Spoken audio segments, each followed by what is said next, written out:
Hello દોસ્તો, GPSC booster પર આપ સર્વેનું હાર્દિક સ્વાગત છે.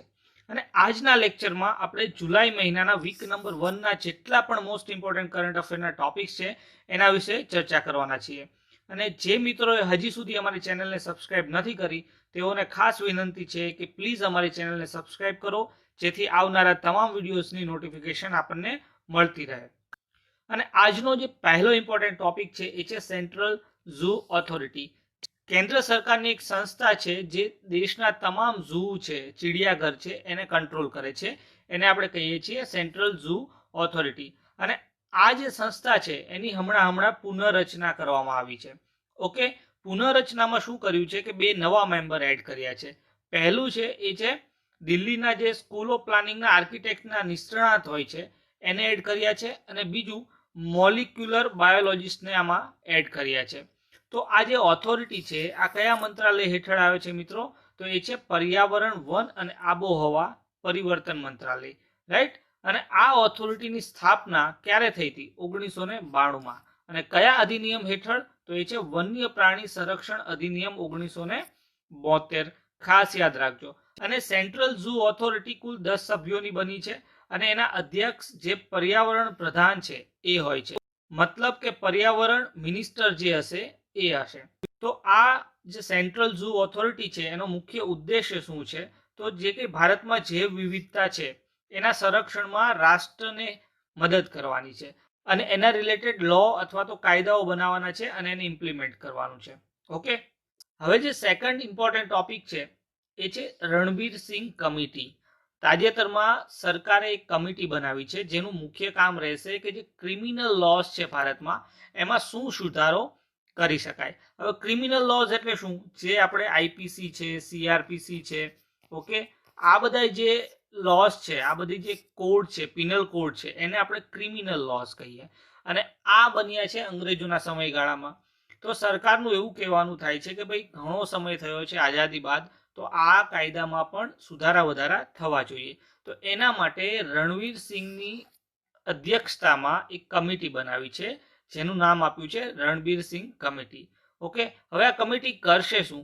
તો અલગ અલગ જે નિષ્ણાતો હશે એમની પાસેથી પરામર્શ કરશે, મંતવ્યો એકત્રિત કરશે અને પછી એમનો રિપોર્ટ જાહેર કરશે કે ભાઈ આ કાયદાઓમાં શું શું સુધારા કરી શકાય. તો આ રણવીર સિંહ કોણ છે? તો એ નેશનલ લો યુનિવર્સિટીના અત્યારે કુલપતિ છે, રાઈટ. અને આ કમિટી ક્યારે બનાવવામાં આવી? તો 1 જુલાઈ 2020માં. પણ અહીંયા બહુ તારીખો પર બહુ આપણે ફોકસ નથી કરવાનું. મેઇન તો એટલું યાદ રાખવાનું છે કે આ કમિટી શેના રિલેટેડ છે? તો એ છે ક્રિમિનલ લોઝના રિલેટેડ.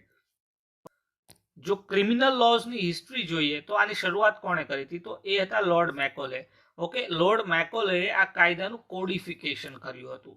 હવે કોડિફિકેશન મતલબ શું? જો તમે નામ જુઓ, આઈપીસી, ઇન્ડિયન પિનલ કોડ. શું નામ આવ્યું છે? કોડ. મતલબ કે એક બંધારણ જેવા જ અલગ અલગ કોડ એટલે કે કલમો બનાવવામાં આવશે.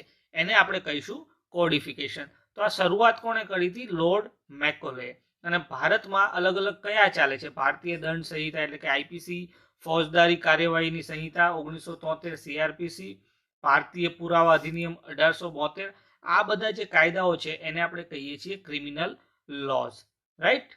નાવ જે અત્યારના આપણા એટર્ની જનરલ છે કે વેણુગોપાલ, એમની અવધિ 1 વર્ષ માટે લંબાવી દીધી છે સરકાર દ્વારા. ઓકે, હવે અહીંયા આપણે શું સમજવાનું છે? જો કરંટ અફેર કેવી રીતે પૂછાય છે, ખાસ કરીને બંધારણ અને અર્થવ્યવસ્થામાં, તો અત્યારે તાજેતરમાં એટર્ની જનરલની 1 વર્ષની મુદ્દત લંબાવી છે. તો અહીંયા પ્રશ્ન થાય કે આનો મુદ્દત કેવી રીતે લંબાવી શકાય? કોના હાથમાં પાવર હોય? બંધારણની દ્રષ્ટિએ એટર્ની જનરલ શું કાર્ય કરે, અથવા તો એની મુદ્દત કેટલી હોય, કાર્યકાળ કેટલો હોય, આ બધી જ વસ્તુઓ અને આ બધા જ મુદ્દાઓ એક્ઝામમાં પૂછાઈ શકે. તો આપણે અત્યારે શું સમજવાનું છે કે અત્યારના એટર્ની જનરલ કોણ? તો કે વેણુગોપાલ. અને શા માટે ન્યૂઝમાં છે? તો કારણ કે એમની જે મુદ્દત છે 1 વર્ષ લંબાવી છે. ઓકે, હવે કે વેણુગોપાલ જે છે એ 15મા એજી તરીકે નિમણૂક પામ્યા હતા. એટલે આપણે આ પણ એક્ઝામ પોઈન્ટ ઓફ વ્યૂ યાદ રાખવાનું છે, રાઈટ. તો બંધારણ શું કહે છે? તો બંધારણ મુજબ જે એટર્ની જનરલ હોય છે ભારતના, એ સંઘની કારોબારીના એક ભાગ હોય છે. ઓકે, અને એ દેશના સર્વોચ્ચ કાયદા અધિકારી હોય છે. અને બંધારણની જે કલમ 76 છે એના હેઠળ જે એજીની ઓફિસ છે અથવા તો એજીનું કાર્યાલય છે એની જોગવાઈ કરવામાં આવી છે. એનો અર્થ શું થયો કે એટર્ની જનરલ એ બંધારણીય સંસ્થા છે. જો આપણે આ કાર્યાલયને સંસ્થા ગણીએ તો એક પ્રકારની બંધારણીય પોસ્ટ છે, કાયદાકીય, કાનૂની કે વૈધાનિક એવી નથી, રાઈટ. પણ આની સામે સોલિસિટર જનરલ છે એ બંધારણીય નથી, એ પણ ખાસ યાદ રાખજો. ઓકે, તો અહીંયા એક્ઝામ પોઈન્ટ ઓફ વ્યૂ શું યાદ રાખવાનું છે? અત્યારના એટર્ની જનરલ કોણ? કે વેણુગોપાલ. બંધારણની કઈ કલમથી એની કાર્યાલયની જોગવાઈ કરવામાં આવી છે? તો એ છે કલમ 76. હવે જો એટર્ની જનરલની નિમણૂક કેવી રીતે થાય અને કયા વ્યક્તિ એના માટે પાત્ર હોય, તો એજીની નિમણૂક ખાસ યાદ રાખજો, એજીની નિમણૂક રાષ્ટ્રપતિ દ્વારા સરકારની સલાહ પર કરવામાં આવે છે. ઓકે, અહીંયા સરકારની સલાહ લેવી ફરજિયાત છે. અને એ એવો વ્યક્તિ હોવો જોઈએ કે જે સુપ્રીમ કોર્ટના ન્યાયાધીશ તરીકે નિમણૂક માટે લાયક હોય. હવે સુપ્રીમ કોર્ટમાં ન્યાયાધીશ તરીકે કોણ લાયક હોય છે? તો એ એવો વ્યક્તિ કે જેને હાઈકોર્ટમાં 5 વર્ષ સુધી ન્યાયાધીશની ફરજ બજાવી હોય અથવા તો હાઈકોર્ટમાં 10 વર્ષ સુધી એડવોકેટ તરીકે એટલે કે વકીલ તરીકે ફરજ બજાવી હોય, અથવા તો રાષ્ટ્રપતિના ધ્યાનમાં કોઈ એવો વ્યક્તિ હોય કે જેની જ્યુરી એટલે કે એમનિસ્ટ જ્યુરી મતલબ કે જેને ન્યાય દેવાની જે શક્તિ છે એ ખૂબ જ સારી છે, એવો જો કોઈ ધ્યાનમાં વ્યક્તિ હોય તો એને એટર્ની જનરલ બનાવી શકાય. તો આ તો હતી એની નિમણૂક અને પાત્રતા. પણ એના કાર્યાલયની મુદ્દત કેટલી હોય? તો એ બંધારણ દ્વારા નિયત કરવામાં આવી નથી. આ ખૂબ જ અગત્યનો પોઈન્ટ છે મિત્રો, યાદ રાખજો કે બંધારણ દ્વારા એટર્ની જનરલની કાર્યાલયની મુદ્દત ક્યાંય પણ નિયત કરવામાં આવી નથી. તો હવે કેવી રીતે નિયત થાય છે? તો રાષ્ટ્રપતિ જ્યાં સુધી ઈચ્છે ત્યાં સુધી એ કાર્યાલયમાં રહી શકે. તો હવે એમને એમના કાર્યાલયમાંથી દૂર કરવા હોય તો કેવી રીતે કરી શકાય? તો મેં તમને અત્યારે જ કીધું કે રાષ્ટ્રપતિની મંજૂરી છે ત્યાં સુધી એમની મુદ્દત છે. એનો અર્થ એવો થયો કે રાષ્ટ્રપતિની મંજૂરી નહીં હોય તો એને આપણે દૂર કરી શકશું. મતલબ રાષ્ટ્રપતિ દ્વારા કોઈ પણ સમયે દૂર કરી શકાય છે. ઓકે, અને આ પણ જોગવાઈ બંધારણમાં ક્યાંય કરવામાં આવી નથી. હવે એટર્ની જનરલની ફરજો અને કાર્યો શું હોય? તો પહેલી જે મોસ્ટ ઇમ્પોર્ટન્ટ ફરજ છે એ છે રાષ્ટ્રપતિ દ્વારા જે પણ કાનૂની બાબતે ભારત સરકારને સલાહ જોઈતી હોય તેના જે પણ આદેશ આપવામાં આવ્યા હોય એ કામ એટર્ની જનરલે કરવાનું છે. બીજું કે રાષ્ટ્રપતિ દ્વારા કોઈ પણ એવા કાયદાકીય કામ આપવામાં આવ્યા હોય, સુપ્રીમ કોર્ટમાં જવાનું હોય સરકાર બદલ અથવા તો સંસદમાં જવાનું હોય સરકાર બદલ, તો ત્યાં એટર્ની જનરલને જવું ફરજિયાત છે, રાઈટ. એટલે સુપ્રીમ કોર્ટમાં અથવા ભારત સરકાર સંબંધિત કોઈ પણ કેસમાં સરકાર વતી તેમને હાજર રહેવાનું છે. હવે એમના અધિકાર અને મર્યાદાઓ શું હોય? તો ખાસ યાદ રાખજો, પહેલી વસ્તુ કે એટર્ની જનરલને કોઈ પણ પ્રકારના મતદાનનો અધિકાર નથી. એટર્ની જનરલ બંને ગૃહમાં હાજર રહી શકે અથવા તો બંને ગૃહની સંયુક્ત બેઠક હોય તો એમાં પણ હાજર રહી શકે. સંસદની કોઈ પણ સમિતિ હોય, કમિટી હોય જેમાં એ સભ્ય હોય તો એમાં પણ હાજર રહી શકે અને પોતાની વાત પણ કહી શકે. પણ તેઓ મતદાન કરી શકતા નથી, ખાસ યાદ રાખજો. અને સંસદ સભ્યને જેટલા પણ લાભો મળે છે, પ્રિવિલેજ મળે છે, એ તમામ પ્રિવિલેજ એટર્ની જનરલને મળે છે. અને સૌથી મોસ્ટ ઇમ્પોર્ટન્ટ કે એટર્ની જનરલને સરકારી સેવા ગણવામાં આવતી નથી. જનરલ કેસીસમાં જે સંસદ સભ્યો હોય છે એ પોતે પ્રાઇવેટ કામ કોઈ કરી શકતા નથી. પણ એટર્ની જનરલ સરકારી સેવકની કેટેગરીમાં નથી આવતા, એટલા માટે એટર્ની જનરલ પોતે કોઈ પણ ખાનગી કાનૂની વ્યવસાય કરી શકે છે, રાઈટ. મતલબ કે પોતે પ્રાઇવેટ પ્રેક્ટિસ કરી શકે છે. જો પોતે વકીલ હોય તો એ પોતે પ્રાઇવેટ પ્રેક્ટિસ કરી શકે છે. તો અહીંયા મોસ્ટ ઇમ્પોર્ટન્ટ પોઈન્ટ છે, ખાસ યાદ રાખજો કે એ સરકારી સેવકની કેટેગરીમાં આવતા નથી. હવે જો ખૂબ જ અગત્યનો કોન્સેપ્ટ છે ડેટા લોકલાઇઝેશન, રાઈટ.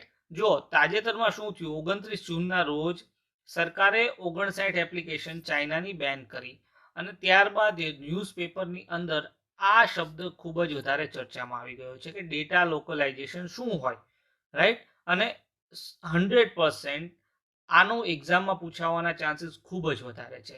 તો આપણે ડેટા લોકલાઇઝેશન સમજીએ એ પહેલા એ સમજીએ કે ડેટા શું હોય, રાઈટ? અને ડેટા શા માટે આટલો બધો ઇમ્પોર્ટન્ટ છે અને ડેટા લોકલાઇઝેશન શા માટે થવું જોઈએ. પહેલા ડેટાને આપણે સમજીએ. માની લ્યો કે તમે કોઈ ફેસબુકની આઈડી બનાવો છો, ઓકે, નવી એક આઈડી બનાવો છો, તો તમારે શું કરવું પડશે? નામ એન્ટર કરવું પડશે, તમારી ડેટ ઓફ બર્થ એન્ટર કરવી પડશે, તમારો મોબાઈલ નંબર ફરજિયાત એન્ટર કરવો પડશે, તમારો એક ફોટો અપલોડ કરવો પડશે, આટલી તો મિનિમમ વિગત જોશે. હા, તમારું એક ઈમેલ, ઓકે, તમારું એક ઈમેલ પણ આમાં નાખવું પડશે. તો આ નામ છે, ડેટ ઓફ બર્થ છે, તમારો મોબાઈલ નંબર છે, તમારું ઈમેલ છે, એ બધું કોણે સેવ કર્યું? એ સેવ કર્યું ફેસબુકના સર્વરે. અને ફેસબુકનું સર્વર ક્યાં આવેલું છે? માની લો યુએસએ આવેલું છે. તો તમારો બધો ડેટા ક્યાં ગયો? યુએસએ. ડેટા એટલે કશું નહીં, તમારી માહિતી. અને ખરેખર 21મી સદીમાં ડેટા જ સાચું સોનું છે. એટલા માટે ડેટાને જે ભેગા કરે છે, ડેટાનું જે વ્યવસાય કરે છે, એને આપણે ડેટા માઇનિંગ કહીએ છીએ. ઓકે, હવે તમે કહેશો સાહેબ આપણું નામ, date of birth, email, mobile બધું લઈ લે તો ફરક શું પડે આપણને?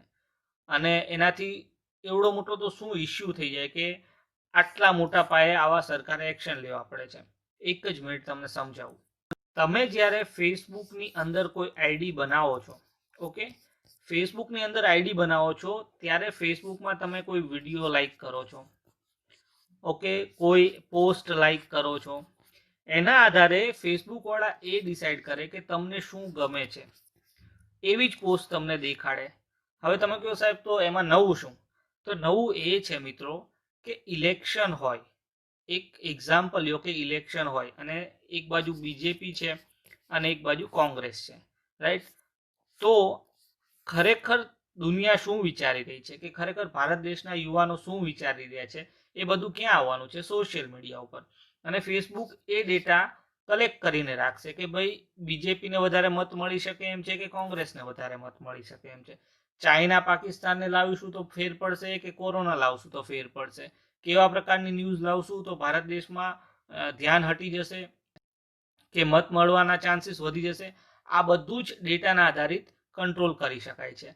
તો એ ડેટા કોની પાસે હશે? ફેસબુક પાસે હશે. અને જો આ કોઈ પાર્ટી આ ડેટા ફેસબુક પાસેથી ખરીદી લે તો એના ઇલેક્શન જીતવાના ચાન્સીસ ખૂબ જ વધી જાય છે.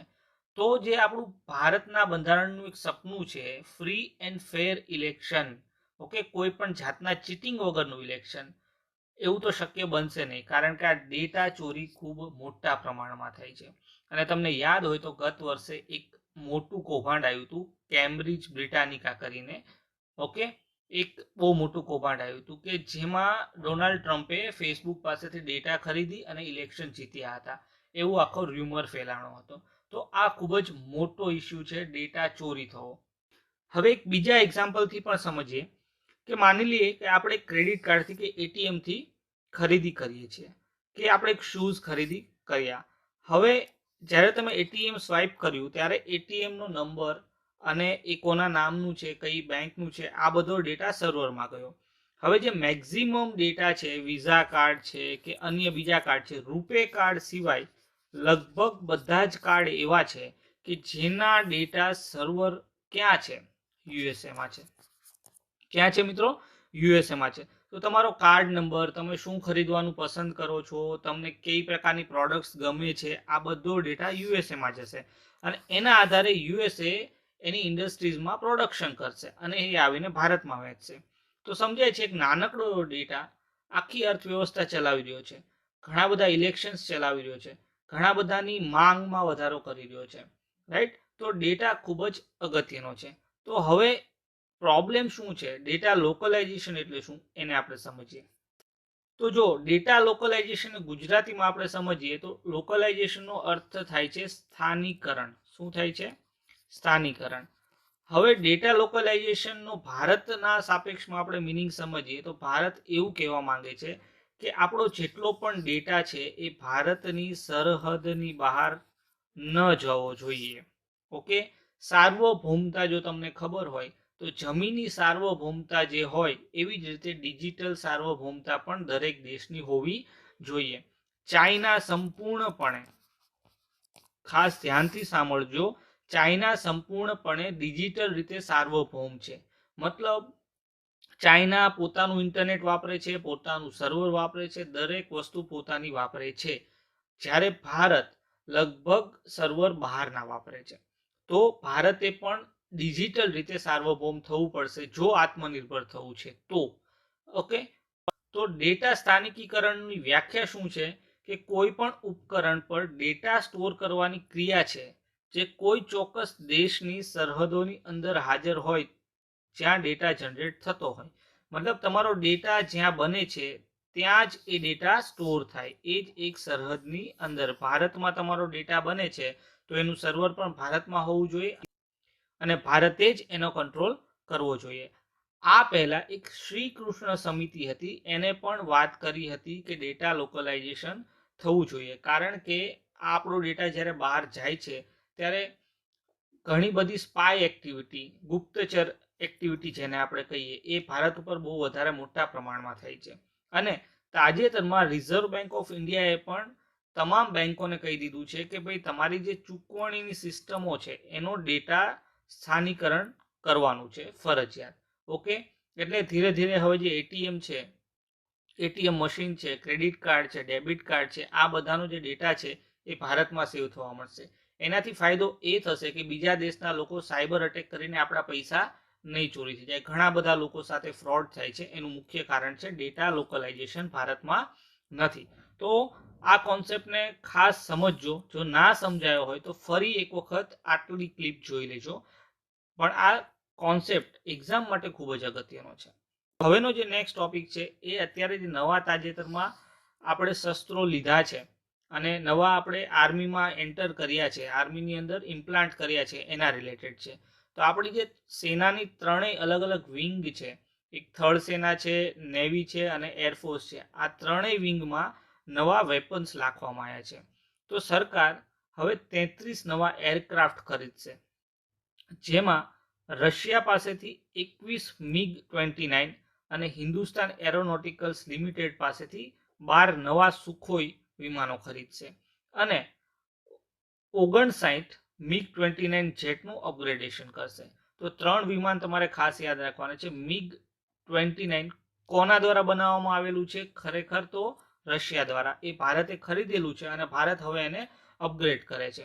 અને હિન્દુસ્તાન એરોનોટિકલ લિમિટેડે નવા જે સુખોઈ 30 વિમાનો બનાવ્યા છે એ પણ બહાર ખરીદવાના છે. હવે જે આ હિન્દુસ્તાન એરોનોટિકલ છે એનું મુખ્યાલય ક્યાં આવ્યું છે મિત્રો? એ આવ્યું છે બેંગ્લોરમાં.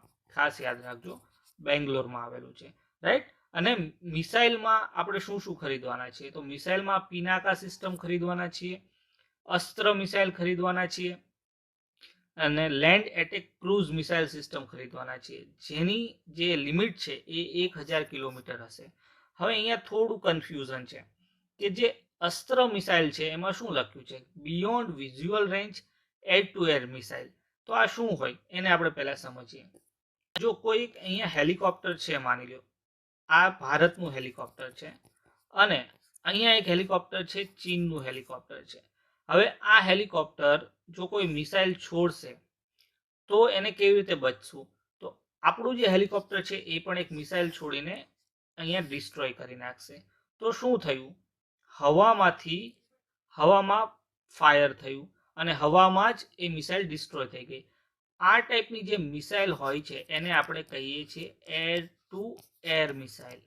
ઓકે, હવામાં જ ફાયર થાય અને હવામાં જ ડિસ્ટ્રોય થાય, એને આપણે કહીએ એર ટુ એર મિસાઇલ. હવે વાત કરીએ બિયોન્ડ વિઝ્યુઅલ્સ, જે અસ્ત્ર મિસાઇલ છે.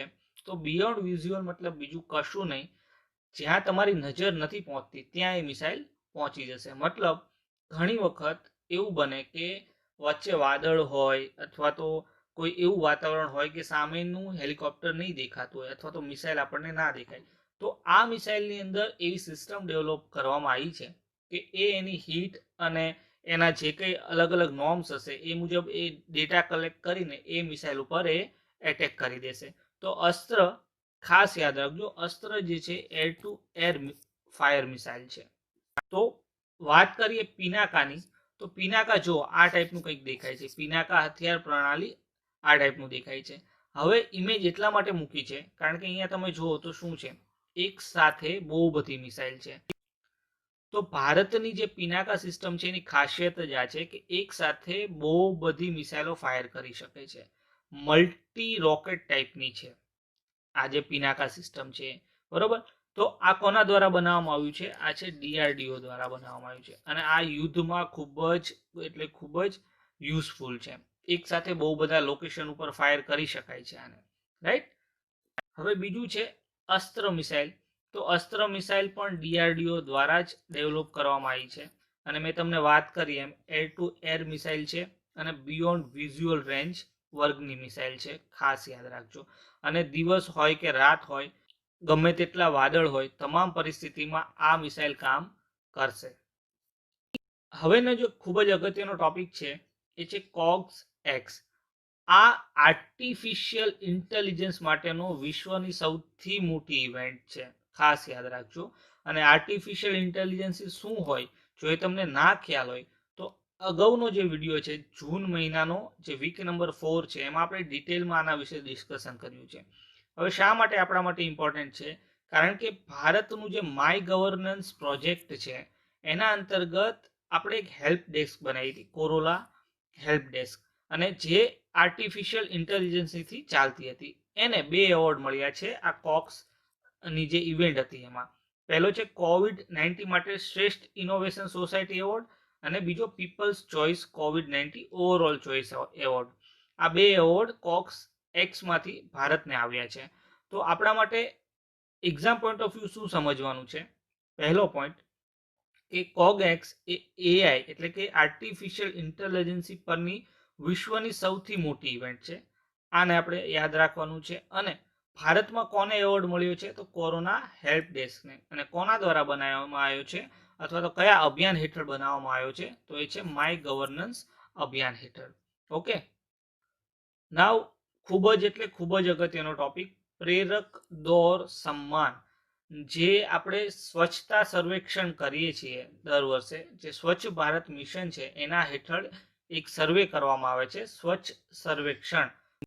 અને 2021નું જે સ્વચ્છતા સર્વેક્ષણ હશે એમાં એક નવી કેટેગરી ઉમેરવામાં આવી છે, એક નવો એવોર્ડ ઉમેરવામાં આવ્યો છે, એનું નામ છે પ્રેરક દોર સમ્માન. હવે પહેલા તો દોરનું પૂરેપૂરું નામ યાદ રાખજો. D for Divya, A for Anupam, U for Ujjwal, U for Udit અને R ફોર રોહી. મતલબ આ એવોર્ડની અંદર કુલ 5 અલગ અલગ કેટેગરી હશે. પહેલી દિવ્યા, બીજી અનુપમ, ત્રીજી ઉજ્જવલ, ચોથી ઉદિત અને પાંચમી રોહી. હવે જે 2020નું સર્વેક્ષણ હતું એમાં મૂલ્યાંકન વસ્તીના આધારિત કરવામાં આવ્યું હતું. ઓકે, પણ હવે જે 2021નું સર્વેક્ષણ હશે એમાં અલગ અલગ 6 સૂચકાંક મૂકવામાં આવ્યા છે, એના આધારે આ સર્વેક્ષણ કરવામાં આવશે. તો એ 6 સૂચકાંક કયા છે? તો પહેલું છે વેસ્ટ, ડ્રાય અને હેઝાર્ડ કેટેગરીમાં કચરાનું વિભાજન જે તે સિટી અથવા તો જે તે જિલ્લો કેવી રીતે કરે છે એના આધારિત એવોર્ડ આપવામાં આવશે. હવે કચરો જે છે આપણે તમે નગરપાલિકામાં કે એમાં જોયું હશે 3 અલગ અલગ બકેટ્સ આવે, કે ડ્રાય એટલે કે સૂકા કચરા માટે અલગ હોય, ભીના કચરા માટે અલગ હોય, અને હેઝાર્ડ કચરો મતલબ કે જેનાથી નુકસાન થઈ શકે, કોઈ દવા હોય, ઇન્જેક્શન હોય, એ ટાઈપનો જે કચરો હોય છે એ હેઝાર્ડ કેટેગરીમાં આવે છે. તો કયો જિલ્લો કેવી રીતે કામ કરે છે એના આધારે એને માર્ક્સ આપવામાં આવશે. બીજું, ભીના કચરા સામે ઉત્પન્ન કરવાની ક્ષમતા, મતલબ કે જે ભીનો કચરો છે એને જો રિસાયકલ કરે છે કે કેમ એ જોશે. રિસાયકલિંગ કરીને એમાંથી કોઈ ગેસ અથવા તો કોઈ બાયોફ્યુલ કે એવું કંઈ બનાવે છે કે નહીં એ પણ જોશે. ભીના અને સૂકા કચરાની પ્રક્રિયા અને રિસાયકલિંગ. ચોથો જે સૂચકાંક હશે એ છે બાંધકામ અને ડિમોલિશન વેસ્ટ પ્રોસેસિંગ. ઘણી બધી સરકારી કચેરી એવી હોય કે જે જૂની થઈ ગઈ હોય અને એને તોડવામાં આવે અને એનો જે કંઈ કચરો છે એનો રિસાયકલિંગ કરે છે કે નહીં, અથવા તો એનો જે વેસ્ટ છે એનું કંઈ પ્રોસેસિંગ કરે છે કે નહીં, આ ટાઈપના સૂચકાંક આમાં રાખવામાં આવ્યા છે. તો ખાસ યાદ રાખજો, હવે જે 2021ની અંદર જે આર્થિક સર્વેક્ષણ થવાનું છે એ વસ્તી આધારિત નહીં પણ 6 સૂચકાંક આધારિત થવાનું છે. અને આ 6 સૂચકાંક તમે ખાસ નોટ ડાઉન કરી લેજો. ખાસ કરીને જો આ પાંચમું છે લેન્ડફિલ્સમાં જતા કચરાની ટકાવારી. હવે લેન્ડફિલ્સ શું હોય કે દરેક જિલ્લાની બારે એક જગ્યા હોય અથવા તો કોઈ સિટીની બારે જગ્યા હોય, જેમ કે દિલ્હીમાં બહુ મોટું લેન્ડફિલ આવેલું છે, એમાં આખા સમગ્ર જિલ્લાનો કચરો ત્યાં ભેગો થતો હોય અને તે એમાંથી ઘણી બધી અલગ અલગ પ્રકારની ગેસ નીકળતી હોય જે લોકોના સ્વાસ્થ્ય માટે ખૂબ જ હાનિકારક હોય છે. તો ખરેખર લેન્ડફિલ્સમાં કેટલો કચરો જાય છે એની ટકાવારી પણ બહુ વધારે હોવી જોઈએ નહીં. જો વધારે હશે તો આમાંથી માર્ક્સ કપાઈ જશે. તો સ્વચ્છતા સર્વેક્ષણની જો આપણે વાત કરીએ તો એ કેના હેઠળ ચાલુ કરવામાં આવ્યું હતું, તો એ છે સ્વચ્છ ભારત મિશન હેઠળ. અને એ કયા મંત્રાલય હેઠળ આવે તો એ છે ગૃહ અને શહેરી બાબતના મંત્રાલય દ્વારા સ્વચ્છ સર્વેક્ષણ અર્બન હાથ ધરવામાં આવે છે. અને જે જળ શક્તિ મંત્રાલય હમણાં 2019માં જ બન્યું છે, જે જળ શક્તિ મંત્રાલય દ્વારા સ્વચ્છ સર્વેક્ષણ ગ્રામીણ હાથ ધરવામાં આવે છે. મતલબ બે ગ્રામીણ અને શહેરી અલગ અલગ સર્વેક્ષણ આમાં થાય છે અને બંનેની મિનિસ્ટ્રી અથવા તો મંત્રાલય અલગ અલગ છે. હવે થોડું ભૂતકાળમાં જઈએ આ સર્વેક્ષણ રિલેટેડ, તો જો 2016માં આ સર્વેમાં 73 સિટીઝ એટલે કે શહેરોને કવર કર્યા હતા, જે 2017માં વધારીને 434 શહેર કરી નાખ્યા અને 2018માં 4203 અલગ અલગ શહેરોને રેન્કિંગ આપવામાં આવ્યા હતા, જેના કારણે સમગ્ર વિશ્વમાં સૌથી મોટો સ્વચ્છતાનો કોઈ સર્વે હોય તો એ સ્વચ્છતા સર્વેક્ષણ ભારતનો બની ગયો છે. કારણ કે આટલા મોટા પ્રમાણમાં ક્યારેક વિશ્વના કોઈ પણ દેશે સર્વે કર્યો નથી. અને 2019માં 4237 શહેરોને આમાં આવરી લીધા હતા. અને 2019નો જે સર્વે હતો એ વિશ્વમાં પહેલો એવો ડિજિટલ સર્વે હતો. ખાસ યાદ રાખજો, પહેલો ડિજિટલ સર્વે હતો કે જે સ્વચ્છતા રિલેટેડ હોય. અને 2020માં લગભગ 1.87 કરોડ નાગરિકોનો સર્વે કરવામાં આવ્યો છે. અને એક સ્વચ્છ સર્વેક્ષણ લીગ અથવા તો સ્વચ્છ સર્વેક્ષણ લીગની શરૂઆત કરવામાં આવી છે, જે દર 4 મહિને સર્વે કરશે. અને વાર્ષિક સર્વે તો થશે જ, પણ આ લીગ દર 4 મહિને પણ સર્વે કરશે. અને આ જે દર 4 મહિને સર્વે કર્યું હશે એના માર્ક્સના 25% માર્ક્સનું વેઇટેજ પણ આ સર્વેક્ષણમાં આપવામાં આવશે. હવે જે ખૂબ જ અગત્યનો ટોપિક છે એ છે Mahatma Gandhi National Rural Employment Guarantee Act 2005. આખું નામ ખાસ યાદ રાખજો, Mahatma Gandhi National Rural Employment Guarantee Act. પાછળ શું શબ્દ આવે છે? એક્ટ. એનો અર્થ એવો થયો કે આ એક શું છે? કાયદો છે. ખાસ યાદ રાખજો.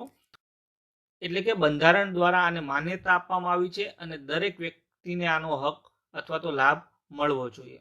તો આ શા માટે આટલું બધું ચર્ચામાં છે? જો નરેગા એક્ટની અંદર કોઈ પણ વ્યક્તિને 100 દિવસ સુધી કામ આપવાનું સરકારે નિર્ધારિત કરેલું છે કે ભાઈ કોઈ એવો બેરોજગાર વ્યક્તિ છે અને એને કામ કરવાની ઈચ્છા છે, તો સરકાર ગમે તેમ કરીને એને 100 દિવસનું કામ આપશે અથવા તો 100 દિવસનું એને વેતન આપશે. હવે લોકડાઉન થયું, ઘણા બધા જે સ્થળાંતર મજૂરો છે એના ગામમાં ગયા અને ત્યાં સરકારે એને નરેગા યોજના છે એના હેઠળ કામ આપવાનું શરૂ કરી દીધું. તો સમગ્ર વર્ષમાં એને 100 દિવસ જ કામ આપવાનું છે અને એ 100 દિવસ આ 3 મહિનાની અંદર ખતમ થઈ ગયા. તો હવે સરકાર સામે મોટામાં મોટો પ્રશ્ન એ છે કે હવે આપણે કેવી રીતે આને કામ આપવું. ઓકે, તો એક્ઝામ પોઈન્ટ ઓફ વ્યૂ શું પૂછાશે એ જુઓ. એક્ઝામ પોઈન્ટ ઓફ વ્યૂ આ લોકો કન્ફ્યુઝ કરવા તમને એવા પોઈન્ટ્સ મૂકી દેશે કે ભાઈ નરેગાની અંદર 150 દિવસ સુધી કામ આપવામાં આવે છે. તો નહીં, આપણે અહીંયા ખાસ યાદ રાખવાનું છે 100 દિવસ પૂરતું જ કામ આપવામાં આવે છે. હવે બાકીના વર્ષ માટે રોજગાર ગેરંટી કેવી રીતે આપશે સરકાર, એ અત્યારે બહુ મોટો પ્રશ્ન છે. અને આ લોકડાઉનની અંદર લગભગ 1.4 લાખ ગરીબોએ આનો લાભ લીધો છે. ઓકે, અને એમાં સૌથી વધારે જો કોઈ રાજ્યએ લાભ લીધો હોય તો એ છત્તીસગઢમાં લીધેલો છે, કારણ કે છત્તીસગઢમાં સૌથી વધારે મજૂરો સ્થળાંતર થઈને ગયા છે. તો મહાત્મા ગાંધી રાષ્ટ્રીય ગ્રામીણ રોજગાર ગેરંટી અધિનિયમ ક્યારથી શરૂ કરવામાં આવ્યો? 2005થી. પણ એવું નથી કે આ પહેલા નહોતો, પહેલા પણ આ અધિનિયમ હતો જેને આપણે રાષ્ટ્રીય ગ્રામીણ રોજગાર ગેરંટી અધિનિયમ તરીકે ઓળખતા હતા. પણ 2005માં નામ બદલી નાખ્યું, આગળ ફક્ત મહાત્મા ગાંધી લગાવી દીધું, એટલે હવેથી એનું નામ થઈ ગયું મહાત્મા ગાંધી રાષ્ટ્રીય ગ્રામીણ રોજગાર ગેરંટી અધિનિયમ. ઓકે, હવે એ કેના હેઠળ કામ કરે છે? તો ગ્રામીણ વિકાસ મંત્રાલય હેઠળ આ કામ કરે છે. તો આ એક્ટનો મુખ્ય ઉદ્દેશ્ય શું છે? તો ખાસ યાદ રાખજો, દરેક નાણાકીય વર્ષમાં, ખાસ એટલે ખાસ ફોકસ કરજો શબ્દો ઉપર, નાણાકીય વર્ષ અલગ હોય અને સામાન્ય વર્ષ અલગ હોય. તો આ યોજનાનો મુખ્ય ઉદ્દેશ્ય શું હશે? તો દરેક નાણાકીય વર્ષમાં, ખાસ યાદ રાખજો અહીંયા નાણાકીય વર્ષ છે, ઓકે, માર્ચ થી લઈને નેક્સ્ટ ફેબ્રુઆરી સુધી. તો નાણાકીય વર્ષમાં કોઈ પણ ગ્રામીણ ઘરને, ખાસ જોજો, ગ્રામીણ ઘરને 100 દિવસની રોજગારીની ખાતરી આપે છે અને જે કામ છે એ અકુશળ પ્રકારના હશે. નાવ અહીંયા જીપીએસસી ક્લાસ 1-2 ટાઈપની એક્ઝામની વાત કરીએ તો ફોકસ અહીંયા શું કરવાનું છે કે અહીંયા પહેલા તો ગ્રામીણ ઘરની વાત કરે છે. બીજું કે કેવા પ્રકારની રોજગારી હશે? તો એ અકુશળ પ્રકારની રોજગારી હશે. જો મજૂરો છે એ 3 રીતે ઇકોનોમિક્સમાં વહેંચાયેલા છે. એક છે કુશળ, અર્ધકુશળ અને અકુશળ. તો જીપીએસસીમાં આ ટાઈપના ક્વેશ્ચન્સ આવી શકે છે. તો નરેગા એક્ટની અંદર ખાસ કરીને અકુશળ મજૂરો જે કામ કરી શકે એ પ્રકારના કામ જ હંમેશા આપવામાં આવે છે. અને જે આ એક્ટ છે એ દુનિયાનો સૌથી મોટો એમ્પ્લોયમેન્ટ ગેરંટી પ્રોગ્રામ છે, ખાસ યાદ રાખજો. ઓકે, હવે જે મહત્વનો કોન્સેપ્ટ સમજવાનો છે એ છે કમ્પલસરી લાયસન્સ કેને કહેવાય. ઓકે, તો ઇસ્યુ શું છે કે જે આપણી માર્ક્સવાદી પાર્ટીઓ છે, સમાજવાદી પાર્ટી છે યુપી બિહારમાં અને ઘણી બીજી અન્ય જગ્યાએ પણ, એ લોકોએ માંગ કરી છે કે જે આ દવા છે જેને આપણે કહીએ છીએ રિમેડિસિવિર, ઓકે, રિમેડિસિવિર જે દવા છે એને કમ્પલસરી લાયસન્સ આપી દો અને એને જેનેરિક દવા બનાવી દો. હવે ઇસ્યુ શું છે કે આ જે દવા છે એક પ્રકારની એન્ટીવાયરલ દવા છે, મતલબ કે વાયરસના જે રોગો છે એના માટે લડવા માટેની આ દવા છે. અને WHO પણ તાજેતરમાં જાહેર કર્યું કે આ દવા કોરોના સામે કારગર સાબિત થઈ રહી છે. તો આપણા જે નેતાઓ છે વિપક્ષના, એ માંગ કરી રહ્યા છે કે આને આપણે કમ્પલસરી લાયસન્સ આપી દો. પણ કમ્પલસરી લાયસન્સ હોય શું? આ ઇકોનોમિક્સનો ખૂબ જ એટલે ખૂબ જ અગત્યનો કોન્સેપ્ટ છે, ખાસ ધ્યાનથી આને સમજજો. કમ્પલસરી લાયસન્સ સમજતા પહેલા આપણે એક વર્ડ સમજવો પડશે, પેટન્ટ.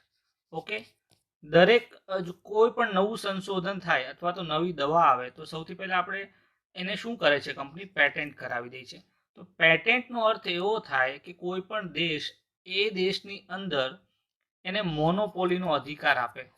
ઓકે, શું આપે? મોનોપોલીનો અધિકાર, મતલબ એના સિવાય એ દવા અથવા તો કોઈ પણ એવું પ્રોડક્ટ છે જેને બનાવ્યું છે એ વેચી નહીં શકે અથવા કોઈ બનાવી નહીં શકે, એને આપણે કહીએ પેટન્ટ. હવે ભારતની અંદર પેટન્ટ એક 15 વર્ષ માટે મળે છે અને એક 5 વર્ષ માટે મળે છે. દવા માટે જે કંઈ પેટન્ટ હશે, દવા અથવા એવા કેમિકલ્સ કે જે કામના છે, લોકોના જાહેર જીવનમાં કામ આવે છે, એ બધાને આપણે 5 વર્ષની કેટેગરીમાં રાખે છે. અને અન્ય જે પ્રોડક્ટ છે જેમ કે કોઈ સાડી છે એને પેટેન્ટ કરાવી છે, કોઈ ડિઝાઇન છે એને પેટેન્ટ કરાવી છે, તો અથવા કોઈ બુક છે એને પેટેન્ટ કરાવી છે, તો આ પ્રકારના જે પેટેન્ટ છે એને 15 વર્ષ માટે ભારતમાં રાખવામાં આવે છે. પણ ભારતનો જે કાયદો છે એ એવું કહે છે કે કોઈ એવી દવા છે કે જેની ખરેખર બહુ જરૂર છે દેશમાં અને એને પેટેન્ટ મળેલું છે, તો પણ ભારતની જે કંપનીઓ છે એ એને જેનેરિક દવા તરીકે અથવા તો સામાન્ય દવા તરીકે એ જ પ્રોડક્ટ બનાવીને વેચી શકે 5 વર્ષ પહેલા. એમાં પેટન્ટનો ભંગ થતો નથી. હવે જે આ ડ્રગ છે રેમડેસિવિર, એ પોતે પેટેન્ટ કરાવેલી દવા છે, એટલા માટે કમ્પલસરી લાયસન્સ માંગે છે. હવે કમ્પલસરી લાયસન્સ શું થશે કે કોઈ પણ પેટેન્ટ કરાવેલી દવા છે એને એના સમયગાળાથી પહેલા એની સિવાય કોઈ બીજી કંપનીએ બનાવવું હોય તો એ દવાને કમ્પલસરી લાયસન્સ મળેલું હોવું જોઈએ, તો જ બીજી કંપનીઓ બનાવી શકશે. અન્યથા એ પેટેન્ટેડ ગણાશે અને બીજી કોઈ કંપની બનાવી શકશે નહીં. ત્યાં સુધી એની મોનોપોલી માર્કેટમાં રહેશે. ઓકે, તો જો ફરજિયાત લાયસનિંગ એટલે કે કમ્પલસરી લાયસન્સ એ પેટન્ટ માલિકોની સંમતિ વિના, ખાસ અહીંયા ધ્યાન દેજો, સંમતિ વિના પેટન્ટ ઉત્પાદન અથવા પ્રક્રિયાના ઉત્પાદન અને વેચાણ માટે તૃતીય પક્ષ એટલે કે જે થર્ડ પાર્ટી હશે એને લાયસન્સ આપવાની મંજૂરી આપે છે. મતલબ પેટેન્ટ કરાવેલી દવા કોઈ થર્ડ પાર્ટી પણ બનાવી શકશે. હવે ભારતમાં આ જે કમ્પલસરી લાયસન્સ છે એનો જે પહેલો કેસ હતો એ શેના ઉપર થયો હતો? તો એ થયો હતો બેયર કોર્પોરેશન ઉપર. બેયર કોર્પોરેશન એક ઇન્ટરનેશનલ કંપની હતી જે એક દવા બનાવતી હતી લીવર અને કિડની કેન્સર માટેની, અને ભારતમાં એ સમયે ખૂબ જ વધારે જરૂર હતી આ દવાની. એટલે ભારતની એક નાટકો ફાર્મા લિમિટેડ કરીને કંપની હતી, એને કેસ કર્યો હતો કે ભાઈ આ કંપનીની જે દવા છે એના માટે કમ્પલસરી લાયસન્સ ઇસ્યુ કરી દેવામાં આવે, અને આ બેયર કોર્પોરેશન છે એ ના પાડતી હતી. હવે એનું કારણ છે, આની જે દવા હતી એની પ્રાઇસ જે હતી એ 2.8 લાખ રૂપિયા હતી. ખાસ ધ્યાનથી જુઓ, જે ફોરેનની દવા અહીંયા આવે છે ભારતમાં એની કોસ્ટ બહુ વધારે હોય છે, તો એનું કોસ્ટ હતું 2.8 લાખ રૂપિયા, અને જો એ જ દવા નાટકો કંપની ભારતમાં બનાવે તો એની કોસ્ટ થઈ જતી હતી 8,800 રૂપિયા. તો ભારતના નાગરિકો માટે શું સારું છે? 8,800 રૂપિયા ઓબ્વિયસલી. તો સરકારે એને કમ્પલસરી લાયસન્સ આપી દીધું. તો કમ્પલસરી લાયસન્સ રિલેટેડ પહેલો કેસ ભારતમાં કયો છે? બેયર કોર્પોરેશન વર્સિસ નાટકો ફાર્મા લિમિટેડ. ખાસ યાદ રાખજો, એક્ઝામમાં પૂછાવાની સંભાવનાઓ છે. તો અહીંયા પેટેન્ટ સીલ કરાવવાની તારીખથી, મતલબ જ્યારથી પેટેન્ટ થઈ છે એ તારીખથી 3 વર્ષ પછી કોઈ પણ સમયે, મતલબ મેં તમને પહેલા શું કીધું, 5 વર્ષનો સમયગાળો છે, આ 5 વર્ષમાંથી 3 વર્ષ પતી જાય પછી કોઈ પણ સમયે ફરજિયાત લાયસન્સ માટેની અરજી નીચે મુજબની જરૂરિયાતને ધ્યાને લઈને કરી શકાશે. આ 3 જરૂરિયાત હોવી જોઈએ કોઈ પણ દેશને, તો એ દવાને કમ્પલસરી લાયસન્સ આપી દેશે. પહેલી, જાહેર લોકોની વ્યાજબી જરૂરિયાતો સંતોષાઈ જતી હોય. બીજી, પેટેન્ટ શોધ એ લોકોને પોસાય તેવા વ્યાજબી ભાવે ઉપલબ્ધ ના હોય. આ કેસમાં શું થયું હતું? 2.8 લાખની દવા હતી જે ભારતમાં 8,800માં બની શકતી હતી, તો એ આ જ કેસ છે. ત્રીજું, પેટેન્ટની શોધ ભારતમાં કરવામાં આવતી ન હોય, મતલબ કે કોઈ દવા છે ભારતમાં નથી પેટેન્ટ કરાવેલી અથવા તો બહાર પેટેન્ટ કરાવેલી છે તો પણ ભારત એને જેનેરિક દવા બનાવી શકશે. આ ટાઈપના આપણા લોસ છે. તો જે ફરજિયાત લાયસન્સિંગ છે એનું નિયંત્રણ કોણ કરે છે? તો નિયંત્રણ ભારતીય પેટેન્ટ એક્ટ 1970 હેઠળ કરવામાં આવે છે, અને આ જે એક્ટ છે એની કલમ 92 દ્વારા ફરજિયાત લાયસન્સની મંજૂરી આપવામાં આવે છે. હવે એક બૌદ્ધિક સંપત્તિ હોય, ઓકે, ઇન્ટેલેક્ચ્યુઅલ પ્રોપર્ટી રાઇટ્સ આપણે જેને કહીએ, માની લો કે મેં કોઈ બુક લખી છે તો એ મારી બૌદ્ધિક સંપત્તિ છે, એને ઇન્ટેલેક્ચ્યુઅલ પ્રોપર્ટી રાઇટ્સ કહીએ. એ માટે ભારતે ટ્રીપ્સ કરાર કરેલો છે. તો દવાઓનું પ્રોડક્શન છે એ બૌદ્ધિક સંપત્તિમાં નથી આવતું, એટલા માટે આ ટ્રીપ્સ કરારનું પણ હનન થતું નથી, અને કોઈ પણ દેશ એવું નહીં કહી શકે કે તમે ટ્રીપ્સ કરાર જે કર્યો છે એના હેઠળ તમે કમ્પલસરી લાયસન્સ નહીં આપી શકો. ખાસ અહીંયા આને પણ કન્સિડર કરજો. તો જે આ ભારતીય પેટેન્ટ એક્ટ 1970 છે એની શરૂઆત થઈ 1856માં. એને પહેલા કહેવામાં આવ્યું પ્રોટેક્શન ઓફ ઇન્વેન્શન. ઓકે, એટલે એ વખતે કોઈ પણ નવી શોધ થતી તો એને પેટેન્ટ કરાવતા. પછી ધીરે ધીરે જે ભારતની અંદર આર્ટ આવ્યું, ડિઝાઇન આવી, એને પણ પેટેન્ટ કરવાનું શરૂ કર્યું 1911થી. એટલે આ કાયદામાં ડિઝાઇન્સને પણ 1911માં એડ કરવામાં આવી. પછી 1972માં પ્રક્રિયાઓ, કોઈ પણ એવી પ્રક્રિયા થતી હોય કે જે પેટેન્ટ કરાવી શકાય એને પણ એડ કરવામાં આવ્યું, અને એમાં પ્રક્રિયાને 14 વર્ષ અને દવા અથવા તો ફૂડ એટલે કે ખાદ્ય પ્રોડક્ટ કોઈ પણ હોય તો એને 5 વર્ષ સુધી પેટેન્ટ આપવાની વાત કરી. અને 1975માં ભારતે વિપો જોઈન કરી લીધું, અને 1999માં ભારતે ટ્રીપ્સ કરાર કર્યો. જે મેં તમને વાત કરી અહીંયા ટ્રીપ્સ કરારની, તો ભારતે 1999માં ટ્રીપ્સ કરાર કર્યો, અને પછી ધીરે ધીરે બધા સુધારા આવતા ગયા, અને હાલની પરિસ્થિતિ એવી છે કે ભારત ચાહે તો 3 વર્ષ બાદ આજે ફૂડ અથવા તો ડ્રગ એટલે કે ખાદ્ય પદાર્થ અથવા તો દવાઓ એ રિલેટેડ કોઈ પણ પ્રોડક્ટને કમ્પલસરી લાયસન્સ આપી શકે, જો આપણે આગળ વાત કરીએ 3 કન્ડિશન્સ ફૂલફિલ થતી હોય તો. હવે ખૂબ જ અગત્યનો ટોપિક, વિન્ટર ડીઝલ. જો સામાન્ય રીતે આપણે જેટલું પણ ડીઝલ યુઝ કરીએ છીએ એનું સાચું નામ છે સમર ડીઝલ. શું નામ છે મિત્રો? Summer diesel. અને વિન્ટર ડીઝલ એ એવું ડીઝલ હોય છે કે જે ઉચ્ચ પ્રદેશ હોય છે, જેમ કે લદ્દાખ છે, જમ્મુ કાશ્મીર છે, જ્યાં બરફ વધારે પ્રમાણમાં છે ત્યાં ઉપયોગમાં લેવામાં આવે છે. હવે જે ભારતની ઇન્ડિયન ઓઇલ કોર્પોરેશન છે એના દ્વારા વિન્ટર ડીઝલ બનાવવામાં આવ્યું છે અને લદ્દાખમાં જ્યાં ભારત ચીનના વિવાદો ચાલુ છે એ જગ્યાએ આ વિન્ટર ડીઝલ સપ્લાય કરવા માટેની મંજૂરી પણ માંગી છે. ઓકે, તો વિન્ટર ડીઝલ શું છે? Science and technology GPSC class 1-2 ખાસ કરીને એના માટેનો આ ખૂબ જ અગત્યનો ટોપિક છે. તો સમજીએ વિન્ટર ડીઝલ શું હોય. જે સાદું ડીઝલ હોય છે એની અંદર પેરાફિન હોય છે. શું હોય છે મિત્રો? પેરાફિન. પેરાફિન બીજું કશું નથી, એક પ્રકારનું મીણ, આપણે જે મીણબત્તી આવે છે એ જ પ્રકારનું મીણ હોય છે. પણ એ મીણ ખૂબ જ ઠંડા પ્રદેશની અંદર જામી જાય. તો આ જે સામાન્ય ડીઝલ છે એને જો ઠંડુ કરવામાં આવે તો આ પ્રકારનું મીણ જામી જાય, રાઈટ. એટલે કે આટલું ખરેખર ડીઝલ છે અને નીચેનું બાકીનું મીણ છે. આ ગરમ પ્રદેશ માટે આ મીણ ખૂબ જ જરૂરી હોય છે વેહિકલ માટે, પણ ઠંડા પ્રદેશ માટે આ ખૂબ જ તકલીફદાયી છે, કારણ કે આ મીણ કોઈ પણ વાહનને ચાલુ થવા દેતું નથી. એટલે આ મીણને હટાવીને જ્યારે એક પ્યોર ડીઝલ આપવામાં આવે તો એને આપણે કહીશું વિન્ટર ડીઝલ. ઓકે, અને આ વિન્ટર ડીઝલ જે ઇન્ડિયન ઓઇલ દ્વારા બનાવવામાં આવ્યું છે, આઈઓસી દ્વારા જે બનાવવામાં આવ્યું છે એ BS6 ગ્રેડનું છે. એટલે આપણા ભારતના જે અત્યારે નવા સ્ટાન્ડર્ડ છે BS6 એને પણ પરિપૂર્ણ કરે છે. તો વિન્ટર ડીઝલની ખાસિયત શું હોય? પહેલી તો વિસ્કોસિટી ખૂબ જ ઓછી હોય, મતલબ કે એની જે ચિકાશ હોય એ ખૂબ જ ઓછી હોય છે. બીજું કે એનો પોર પોઈન્ટ, એટલે કે એ કેટલા ડિગ્રીએ જામી જશે એ પણ ખૂબ જ ઓછો હોય છે. -30 ડિગ્રી સુધી એ જામતું નથી. એટલા માટે જે ઉચ્ચ પ્રદેશ છે ત્યાં આ ખૂબ જ લાભદાયી સાબિત થઈ શકે છે. અને એનો સીટેન રેટિંગ ખૂબ જ સારો હોય છે, ખૂબ જ ઊંચો હોય છે.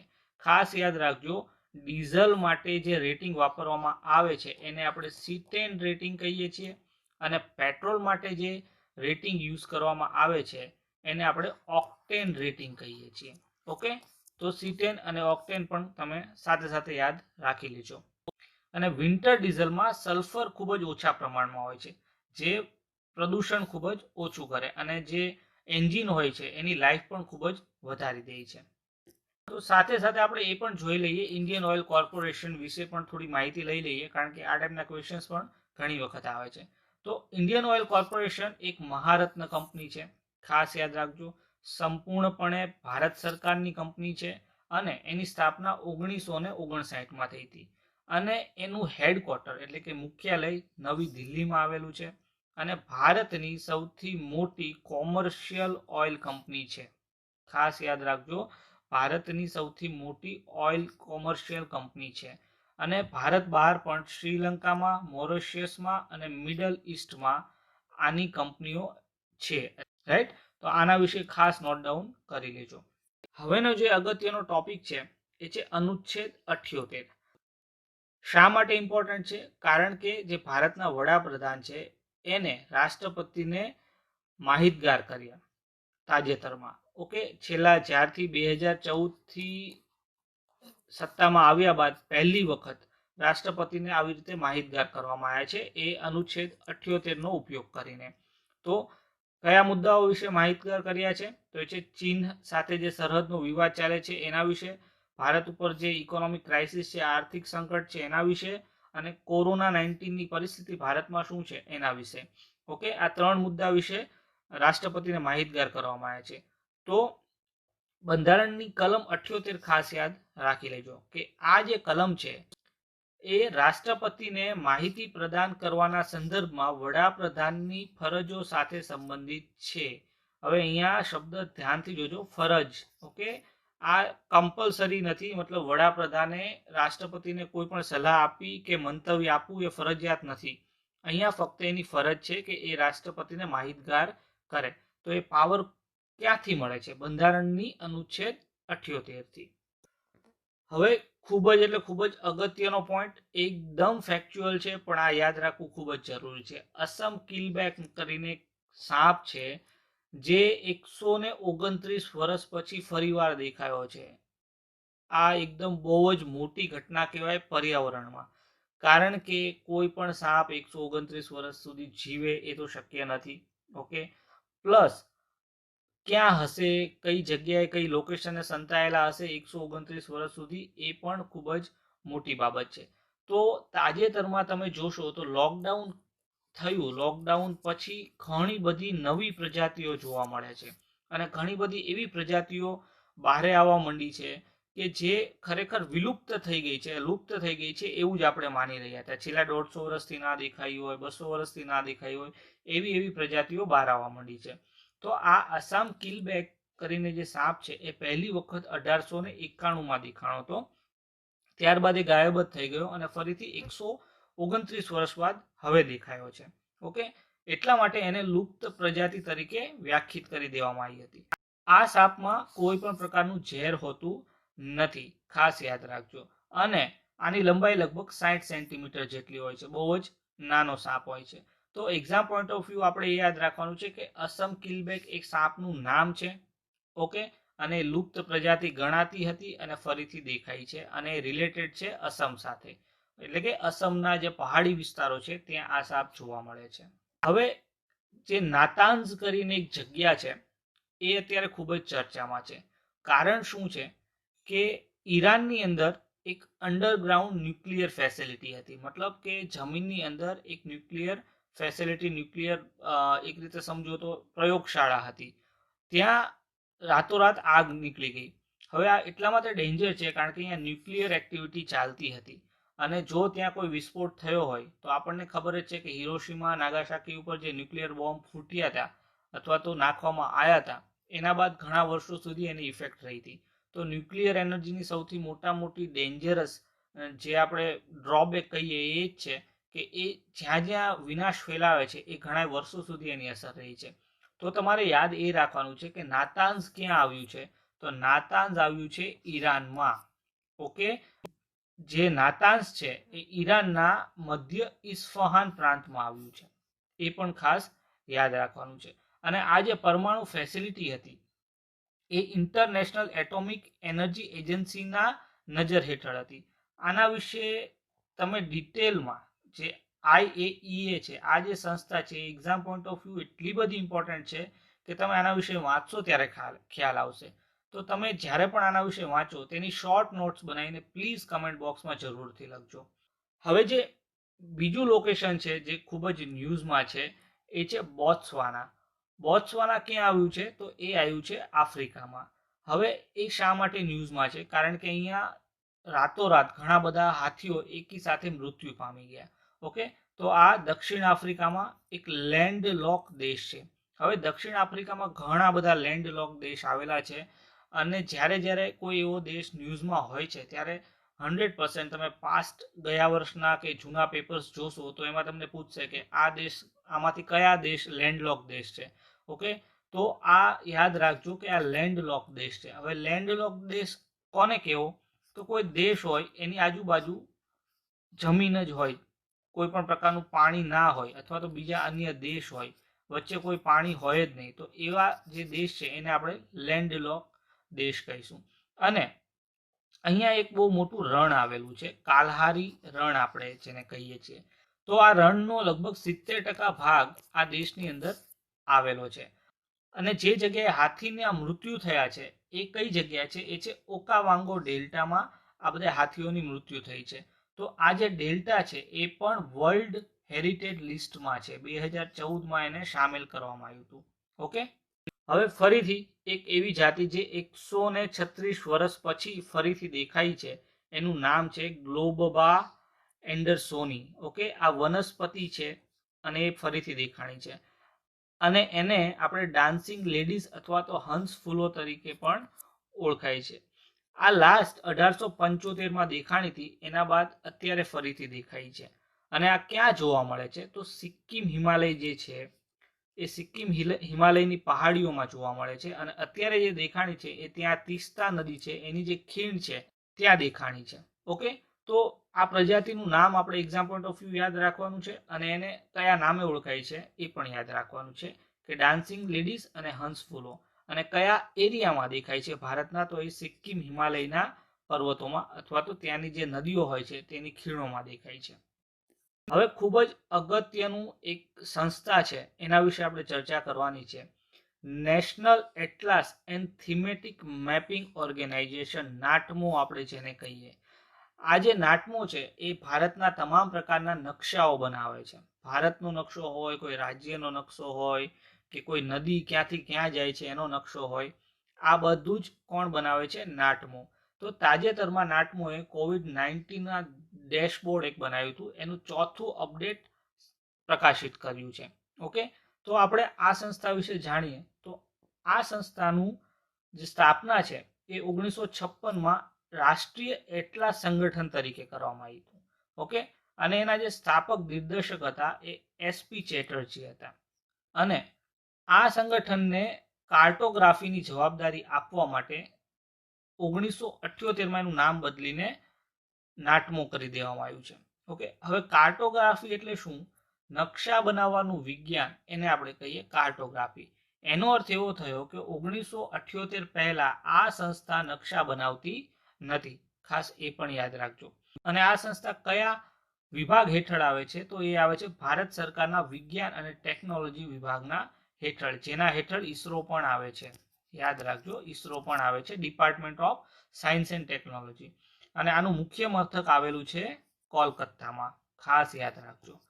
અને મુખ્ય કાર્યો શું છે આ સંસ્થાના? તો એક તો જે ભારતનું એટલાસ બનાવવાનું, એટલાસ એટલે કે નકશા, અને પ્રાદેશિક ભાષાઓમાં રાષ્ટ્રીય નકશાઓ તૈયાર કરવાના. ગુજરાતમાં ગુજરાતીમાં નકશો, તમિલનાડુમાં તમિલમાં નકશો, અથવા તો સમગ્ર દેશનો અલગ અલગ જેટલી પણ ભાષાઓ છે એમાં નકશો. આ બધું જ જે કામ છે એ નાટમો દ્વારા કરવામાં આવે છે. તો ભારતનો જે નકશો છે એમાં જ્યારે જમ્મુ કાશ્મીરમાં અક્ષાય ચિહ્ન ભારતમાં દેખાડવામાં આવે છે તો એ કઈ સંસ્થા દેખાડે છે? નાટમો. રાઈટ, ખાસ યાદ રાખજો. એન્ડ આજના લેક્ચરનો સૌથી લાસ્ટ ટોપિક એન્ડ અગત્યનો ટોપિક, ડાયના એવોર્ડ્સ. જે દિલ્હીની એક 13 વર્ષની છોકરી છે ફ્રેયા ઠકરાલ કરીને, એને આ ડાયના એવોર્ડ્સ આપવામાં આવ્યો છે. હવે ડાયના એવોર્ડ્સ એ બાળકો માટે સૌથી મોટો જો વિશ્વમાં કોઈ એવોર્ડ ગણાતો હોય તો એ ડાયના એવોર્ડ છે. અને આ જે પ્રિન્સેસ ડાયના ઓફ વેલ્સ છે એની જન્મ જયંતિ ઉપર આપવામાં આવે છે. હવે પ્રિન્સેસ ડાયના ઓફ વેલ્સ એટલે કોણ? UK ની જે રાણી હોય છે એની છોકરી, એટલે કે પ્રિન્સેસ ડાયના. એના સંદર્ભમાં એની જન્મ જયંતિ ઉપર આ એવોર્ડ આપવામાં આવે છે. તો આ છોકરીએ કર્યું શું? એક રિસાયકલ એપ્લિકેશન બનાવી કે દિલ્હીની અંદર જે લોકો જોબ કરે છે અને જેની પાસે ટાઈમ નથી હોતો કે સમયસર કચરો ડોર ટુ ડોર જે નગરપાલિકાની ફેસિલિટી આવે છે તેમાં નાખી શકે, એના માટે રિસાયકલ એપ્લિકેશન બનાવી. આ એપ્લિકેશનથી શું કરશે લોકો? એપ્લિકેશનમાં સમય અને કચરો બંનેની વિગતો નાખી દેશે અને ડોર ટુ ડોર કલેક્શન એનું થઈ જશે. એટલા માટે કચરો જે છે એનો સમયસર નિકાલ થશે અને સારા પ્રમાણમાં, કે ભાઈ સૂકો કયો છે, ભીનો કયો છે અને હઝાર્ડસ કયો છે. આ તમામ વસ્તુઓ આ એપ્લિકેશનની અંદર છે, જે ભારત દેશ માટે ખૂબ જ જરૂરી છે. એટલા માટે આને ડાયના એવોર્ડ 2020નો આપવામાં આવ્યો. અને આ એવોર્ડની સ્થાપના 1999માં કરવામાં આવી હતી. ઓકે, તો આ કોને આપવામાં આવે છે? કે જે બાળકો સામાજિક ક્રિયા સાથે જોડાયેલા હોય અને માનવતાવાદી પ્રયત્નો કરે અને આવા પ્રયત્નોને પ્રોત્સાહન પણ મળી રહે, એવા હેતુથી આ એવોર્ડ્સની શરૂઆત કરવામાં આવી છે. તો આશા છે મિત્રો આજનો લેક્ચર તમને પસંદ આવ્યો હશે. જો પસંદ આવ્યો હોય તો અમારા વિડીયોને લાઈક કરવાનું ના ભૂલતા, અને આવનારા તમામ વિડીયોઝની નોટિફિકેશન મેળવવા અમારી ચેનલને સબસ્ક્રાઇબ કરવાનું પણ ના ભૂલતા. તો મળીએ નેક્સ્ટ વીક. ત્યાં સુધી stay at home, stay happy. And સંપૂર્ણ વિડીયો જોવા બદલ આપ સર્વેનો ખૂબ ખૂબ આભાર.